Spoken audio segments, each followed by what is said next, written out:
Hello, and welcome to the latest episode of the Dialogue Out Loud series. I'm Taylor Petrey, editor of Dialogue, a Journal of Mormon Thought. Today, we're excited to have with us Margaret Olsen-Hemming and H.B. Franchino-Olsen. Margaret is a master's student at Duke Divinity School and co-author of the groundbreaking The Book of Mormon for the Least of These commentary. And H.B. is a faculty fellow at Ohio State University, focusing on gender-based violence, violence against children, and maternal and child health outcomes for marginalized populations. In their recent article, They Have Received Many Wounds, Applying a Trauma-Informed Lens to the Book of Mormon, they suggest a new way to read the Book of Mormon, and I'm really excited to talk to them about it. Margaret and HB, welcome. It's so nice to talk to you. Thank you, Taylor. Thanks so much. So let's start with the basics. How do you know one another, and what got you interested in writing about the Book of Mormon together? Do you want to start, Margaret? Sure. Yeah. So HB was actually, we were in the same ward here in Chapel Hill. So she was pursuing a PhD in public health and attending UNC. And I have been living here for many years. She graduated and moved on, but we have stayed friends and frequently communicate on Marco Polo, actually. And a few years ago, I believe it was right after we had a lesson on Abraham and Isaac in gospel doctrine, she and I were sharing messages back and forth, and she was at the time doing research on inherited trauma. She can tell you more about that, but trauma that's been passed down generationally in South Africa. And I, at the time, had two young children who were foster placements in my home. And after that class, which of course we had separately, but the same week, we shared how day-to-day work with survivors of trauma, particularly children who have experienced trauma at the hands of an adult, particularly a parent, prompt you to read that story a little differently and to experience it differently when you're in a class of adults talking about how God tells a father to kill his child. And I was experiencing trying to we brought these children to church with us. They were in primary. They heard this story. And I was trying to deal with their struggle with how to understand the story as children who had, already been through a significant amount of trauma with their parents. So this was sort of born out of that idea of what is biblical studies doing with that story? What is biblical studies doing with topics of trauma in general? And once we started diving into that research, there's quite a bit out there in biblical studies. And then we said, well, maybe it should be out there for the Book of Mormon as well. HB, anything to add? I think the only thing I would add is Margaret said that all perfectly. I think she and I have both sat in a lot of lessons like this. I don't think the Abraham and Isaac lesson is the only one where we've experienced people talking about these really traumatic and inherently violent events. And I don't do a very good job compartmentalizing my work life from my personal life. It all kind of spills together. So when I'm spending all day either dealing with data or hearing the very personal stories of kids who are affected by violence and the traumatic events, I don't do a good job being able to set that aside. I think Margaret as well.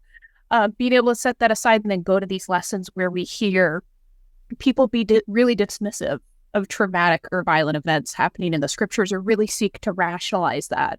When I'm working in a community and we're hearing from adults that it's okay that they behave this way towards children because of XYZ, I see a very clear like line between that kind of thinking and the kind of thinking we bring to our gospel studies. So for me, I think I won't speak for Margaret, but for me, this article is very personal in that respect, because I think if we can shift the way we are approaching our religious studies and reading the Book of Mormon, I would be hopeful that we can shift the way we approach vulnerable children or vulnerable populations and bring that same care and empathy to them as well. Well, you can tell that this article kind of came out of the long conversation that both of you have been having, as well as the deep care that you have for the text and for the readers of the text as well. And so I'm really excited for people to read this and wrestle with some of the great ideas. So let's dive in a little bit more.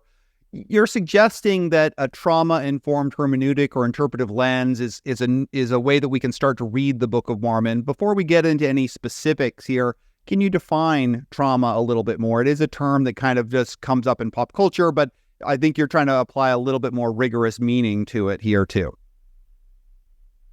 Each of you want to go ahead? I will give it a try.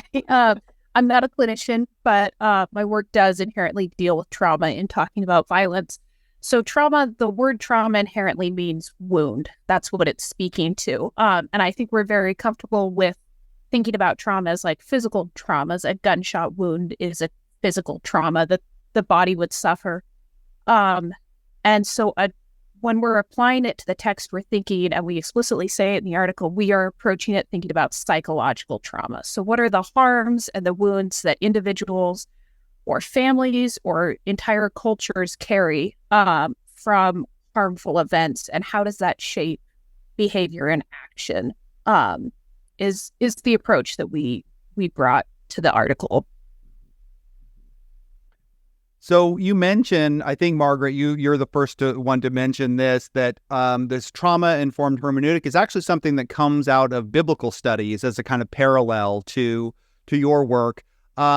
What is a kind of trauma-informed reading of the text, or a hermeneutic is a sort of fancy word here, but what is that, and how does it show up in biblical studies as a kind of prelude to that informs what you ultimately will do with the Book of Mormon? But what does it look like in those fields? Yeah, it was interesting for me personally to kind of go into this with the question, well, is there anything out there in biblical studies? And then start reading and discover, oh, wow, there's a lot out there in biblical studies. And we spent a lot of time going through how, sociologists, refugee studies, psychologists, theologians, all of these groups have approached it differently. I would say the text of the Bible is inherently different from the Book of Mormon in how it approaches trauma. There's a great deal around Jeremiah, other books that center around the exile that is clearly poetry that is struggling to make sense of the exilic wound of trauma. And so much, particularly of the Old Testament, is sort of circling around this one particular event. And they're struggling with issues of theodicy. They're struggling with issues of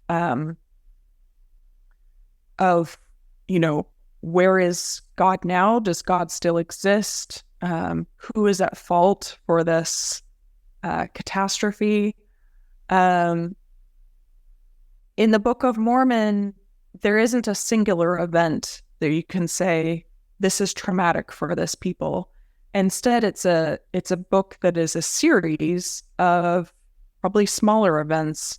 And you can't pinpoint exactly, okay, this is the trauma that they're wrestling with. Instead, it's, okay, what do we see in the after effects of this battle? And what happens when, this natural disaster, destroys this city?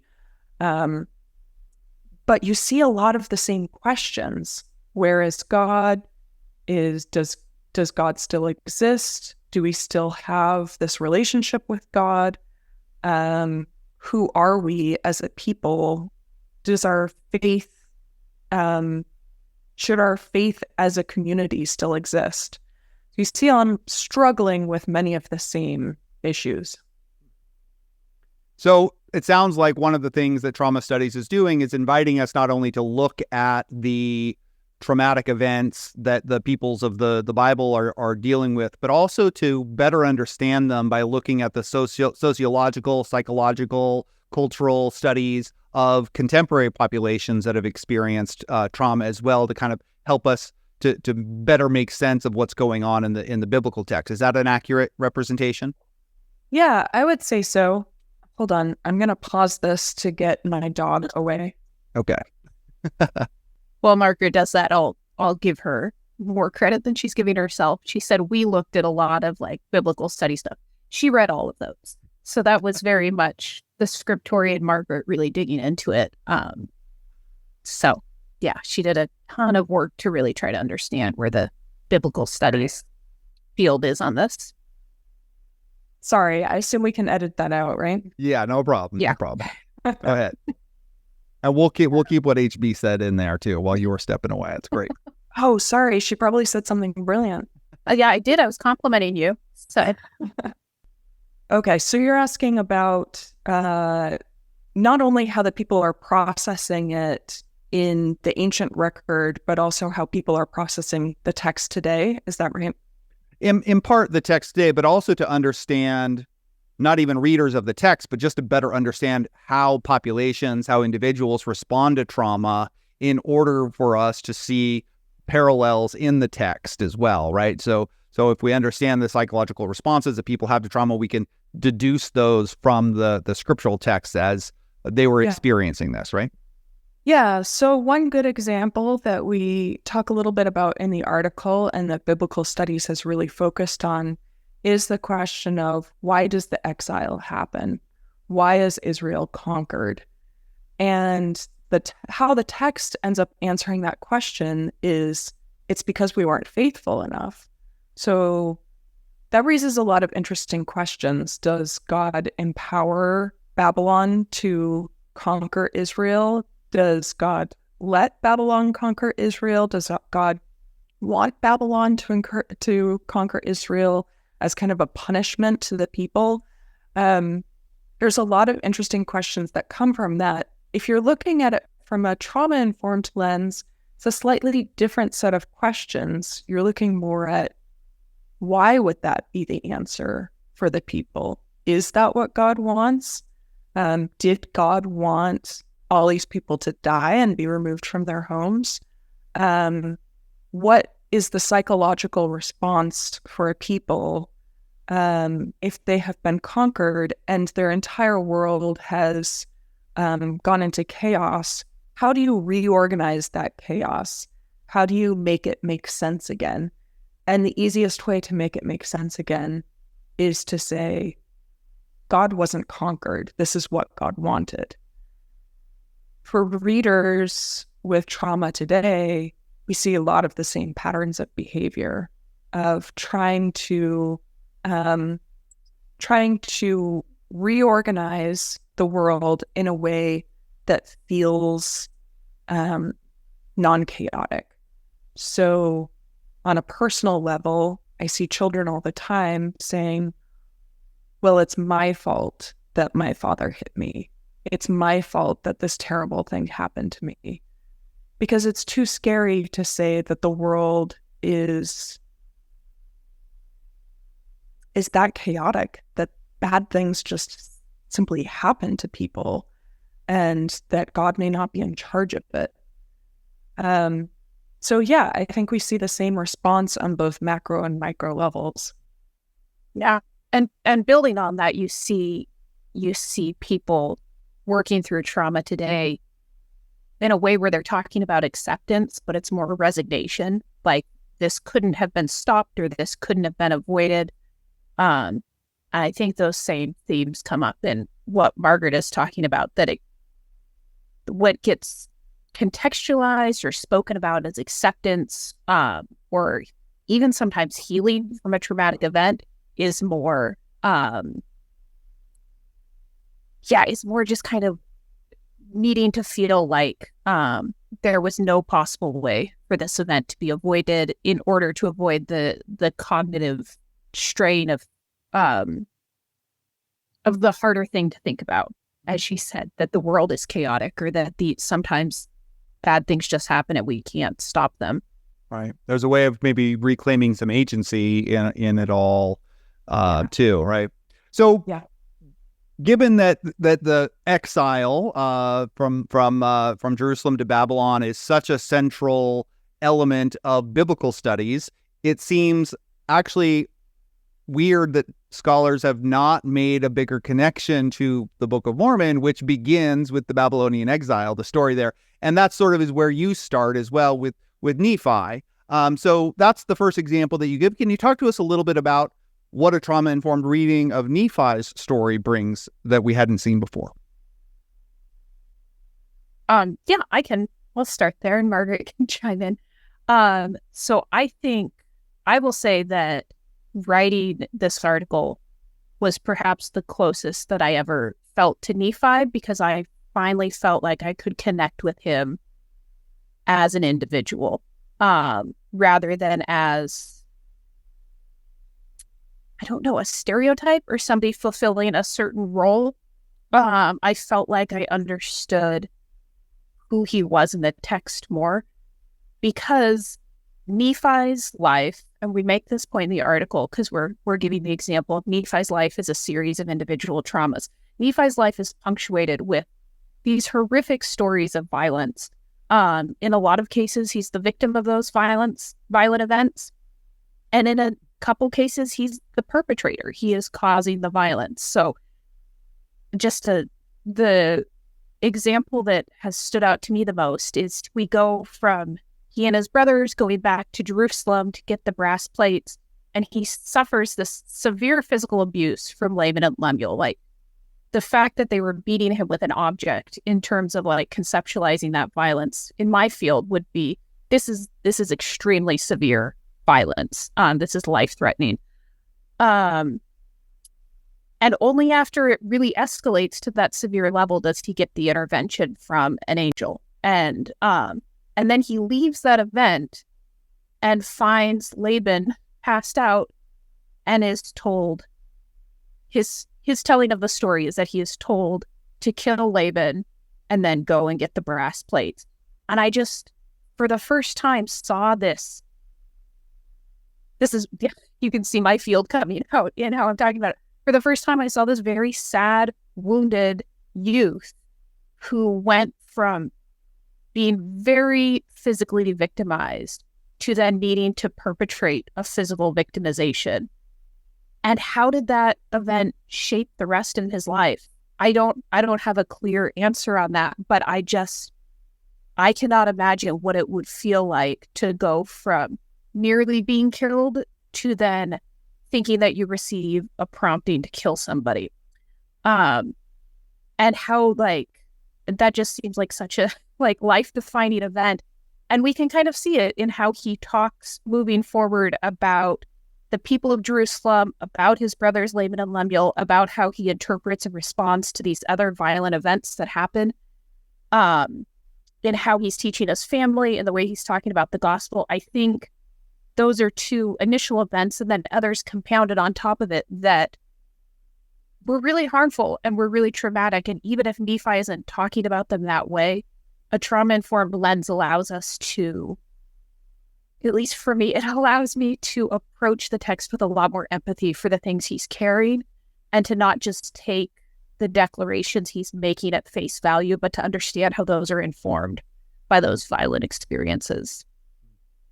It's such a great way of approaching the text, because Nephi, and I feel like in recent years of interpretation, has often gotten a bad rap here as a little egocentric and self-justification, and so you help us to sort of understand some of those character traits there and in a really fresh light. So thank you for that. Moving beyond just individuals, though, you're also talking about like broader groups in the Book of Mormon as well. So where are some examples that we see communal trauma in the text, and how can we kind of approach the text differently with that lens? Yeah, so this was possibly the most interesting part to me, was tracking the communal trauma that we see, really through the whole book, but we focused on the wars. And communal trauma, we define in the article as slightly different from individual trauma. You're looking at macro events that affect an entire community. And one of the really important things to understand is that communal trauma is not a collection of traumatized individuals.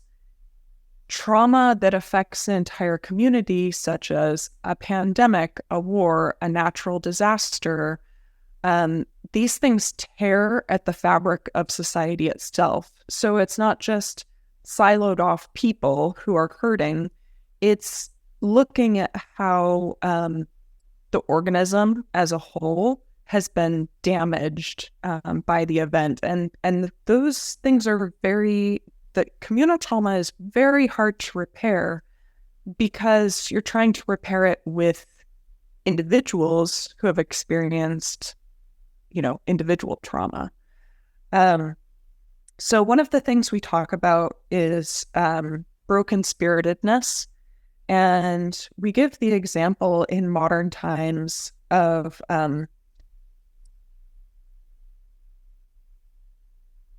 sociologist Kai Erikson describes an example of broken spiritedness in the case of Grassy Narrows, which involved the dumping of 20,000 pounds of mercury into the Lake of Woods region in Ontario. And the Ojibwa First Nations people who lived there were absolutely decimated by this. They had terrible health or outcomes, and their main source of income, which was fishing, was completely destroyed. And in the years following, in 1970, when it was discovered, you had a huge number of people who became disaffected from the tribe and left, converted to Christianity, and left the region. And he talks about how basically people's sense of faith, of community identity, is ripped apart by this terrible event. So if you then look at some of the battles in the Book of Alma, there are sections in Alma 45, 21 to 24, and Alma 62, 44, where it talks about huge battles where countless people die. They stop trying to count them, and they just say, they throw the bodies in the river, and you can walk over the river. There's so many dead people. And it says that because of their wars with the Lamanites and the many little dissensions and disturbances which had been among the people, it became expedient that the word of God should be declared among them, yea, and that a regulation should be made throughout the church. So that word "because" indicates that these wars are taking toll on the religious life of the people, that because they have experienced this death, they have these soldiers returning from this, bloody business and then entering back into the society, that people are disaffecting from the church, and therefore Alma has to go out and set a new regulation. So that's just one example. We lay out, a few others concerning identity and the inability to hold on to peace.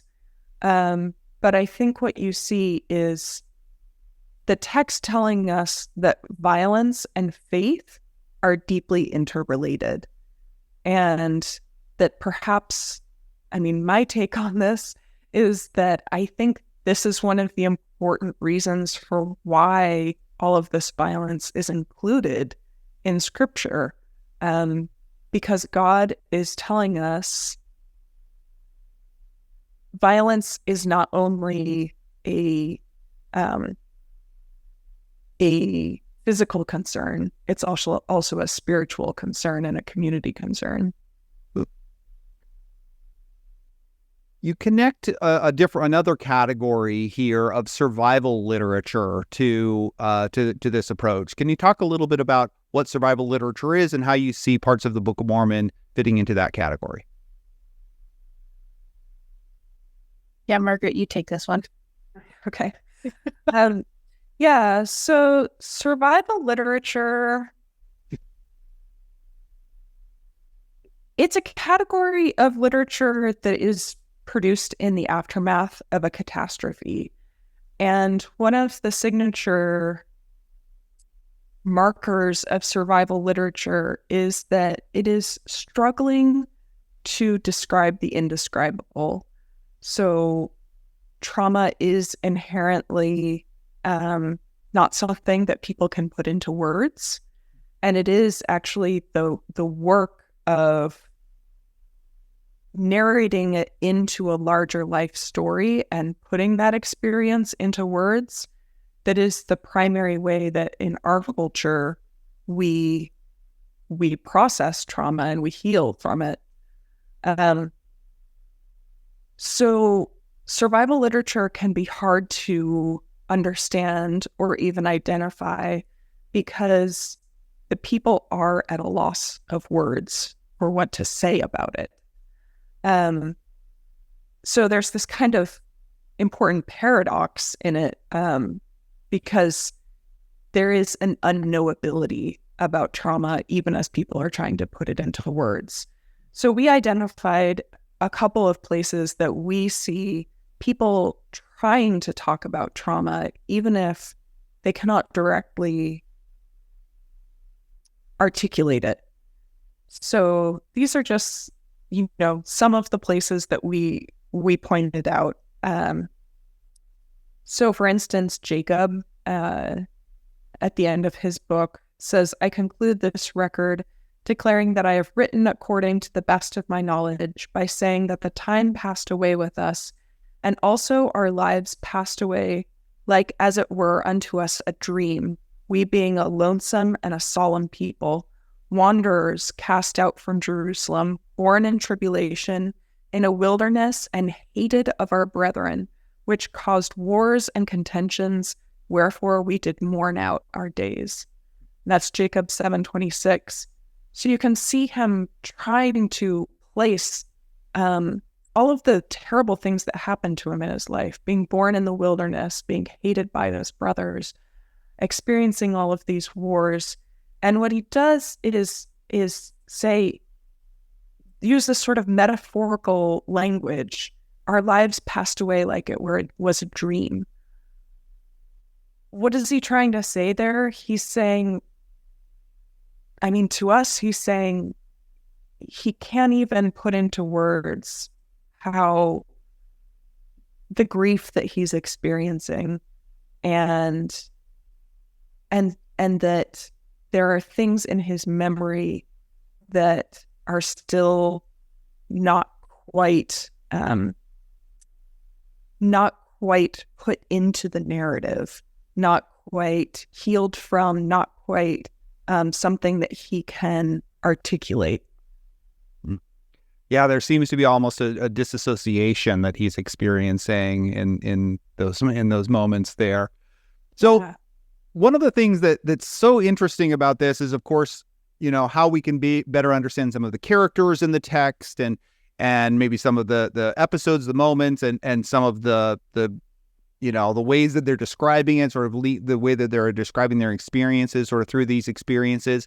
But it seems to me that one of the other things that your article is suggesting is that this has more than just kind of a scholarly payoff, but that there are some real ministerial, theological, even therapeutic benefits here. Can you talk a little bit about how we might better teach and talk about and read the Book of Mormon from a kind of more ministerial perspective in this light? Yeah, I can start there. Margaret can add on. So this is, Margaret really enjoyed talking about the communal trauma, and I think it's such an interesting place to dig into. This is the section of the article that I got the most fired up about. I think because I see the implications directly in the work I do day to day. And that is this idea that I think it is a valid and very interesting scholarly framework to approach the Book of Mormon, to approach any text with this trauma-informed lens. But that if we stop there, if that is just like, look, we're going to read it with this lens, look at these interesting questions that we come up with or these new ways of thinking about it, if that's where we stop, I think we really sell ourselves short. And in fact, I don't actually think we fully applied a trauma-informed lens. I think the lens inherently tells us you have to go farther than this. And what that meant for us in this article, what really came out as we grappled with this, was we, as a reader, we need to consider the trauma that we carry as well. If I am somebody who has experienced a certain type of harm, if we can go back to the Nephi example, if I have experienced physical abuse from a family member or specifically a sibling, I am going to read that section of text about them beating him with a rod in a very different way than somebody who hasn't experienced that. And I will probably read it differently if I have worked through and tried to heal from that trauma versus if it's still kind of festering and really raw. All of those, various life experiences or various ways of carrying trauma or having trauma are going to affect how an individual relates to the text, understands the text, how they find God in the text. Like, does it bring them closer to God because they feel like they've shared this experience? And thus they can find God in their experiences as well? Or does it push them further away, potentially, because, well, I didn't get an angel, they may say, or, my harm looked this way and I didn't see God in those spaces. So I think if we are just being like, hey, here is a great scholarly lens and not acknowledging that we have to think about what we're carrying, we don't actually get as close to the text, or we're not applying that lens as much as we think we are, or as we should.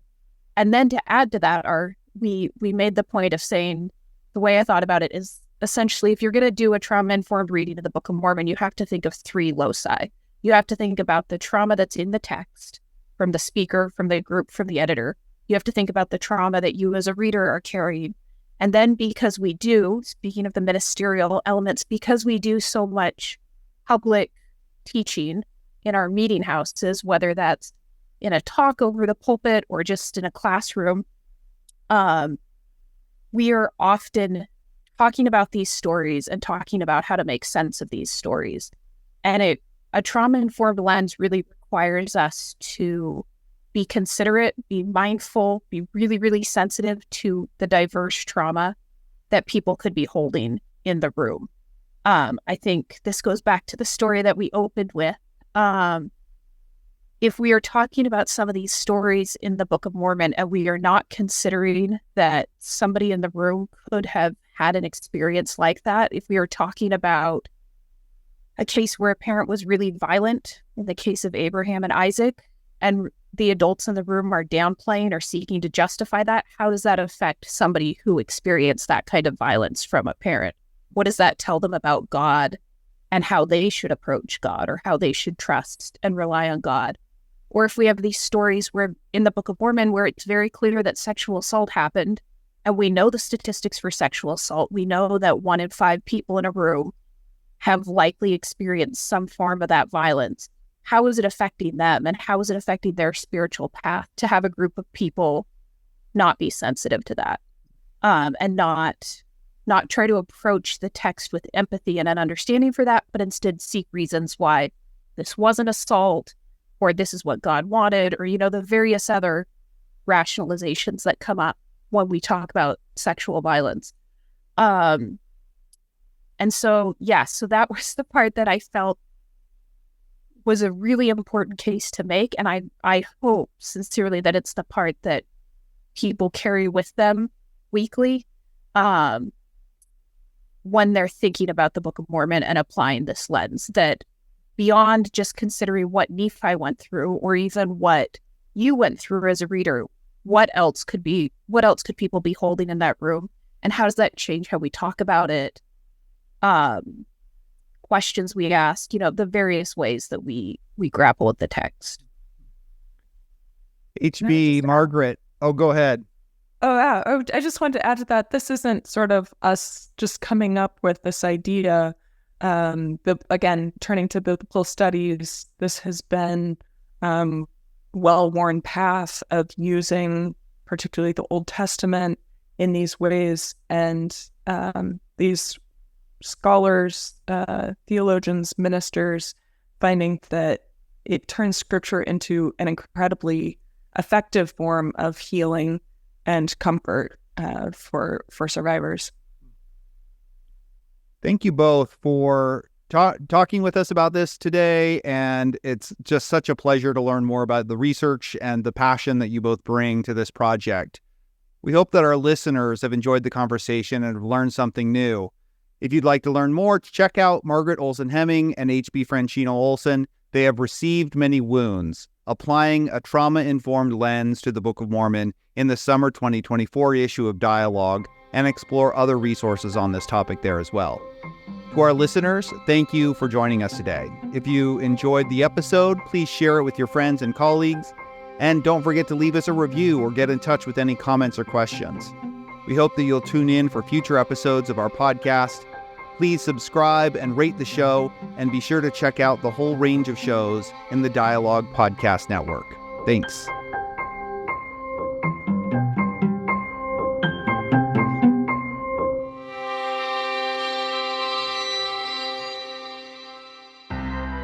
Greetings, my name is Rebecca DeSchweinitz, and I'm thrilled to serve as a board member at the Dialogue Foundation and as one of the hosts of Dialogue Gospel Study. In each episode, which we record live the second and fourth Sunday of every month, we welcome esteemed speakers from a variety of backgrounds to share their insights and perspectives on the Come Follow Me lessons. Our aim is to spark meaningful conversations about the scriptures, to connect them to our personal experiences and to our understandings and explorations of the gospel.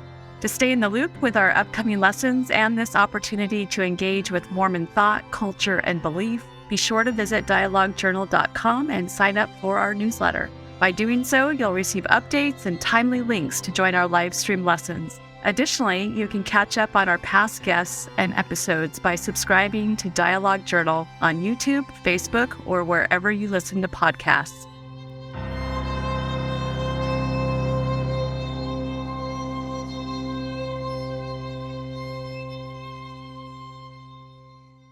Dialogue Podcast Network.